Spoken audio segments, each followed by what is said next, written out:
Hai, nama saya Norman. Selamat datang ke Norm Lab. Ni adalah tempat saya sharekan tips and tricks berkenaan dengan teknologi. Sebelum kita mulakan tutorial kita pada hari ini, jangan lupa untuk like and subscribe pada channel saya kepada yang sudah. Thank you very much for your support.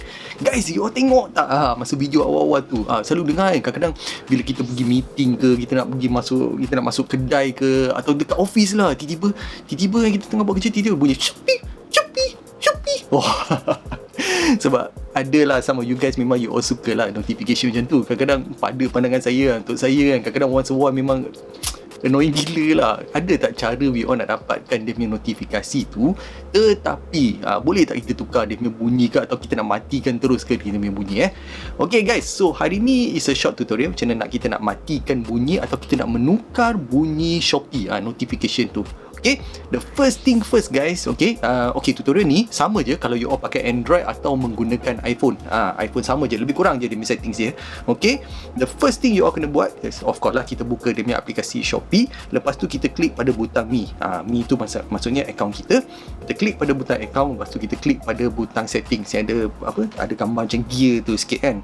Alright, kita klik pada bukan settings. Alright, kita tengok pada settings dan kita lihat adalah notification settings. Notification settings tu maksud kita punya notifikasi. Dia berada dalam aplikasi Shopee. Dia lain sikit.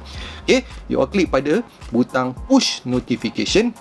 Okay, kita klik pada butang push notification. So kalau you all lihat dia punya atas sekali tu, saya akan tunjuk dia punya atas tu, dia punya screenshot dekat belah atas tu, atau kalau you all nampak adalah dia punya bunyi ringtone atau notification sound. Okay, first thing first, kalau you all nak off, boleh terus off.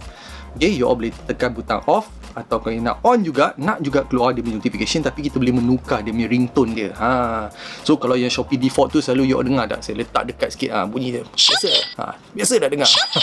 Yang kedua saya rasa yang lagu lagi, yang dia punya notification lagi annoying tu, dia punya bunyi chicken tu. Saya bagi you all tunjuk contoh dia bunyi dia.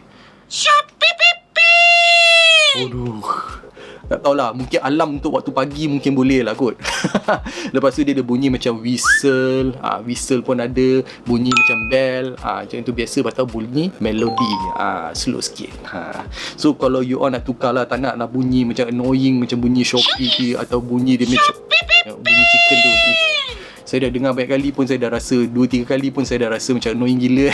Okay, so you all nak tukar, you all klik je pada butang macam contoh macam butang bell lah. Macam saya suka butang bell. So at least bunyi tu tetap ada, notification tu tetap ada, tetapi dia punya lagu dia, ringtone dia tak adalah annoying sangat lah.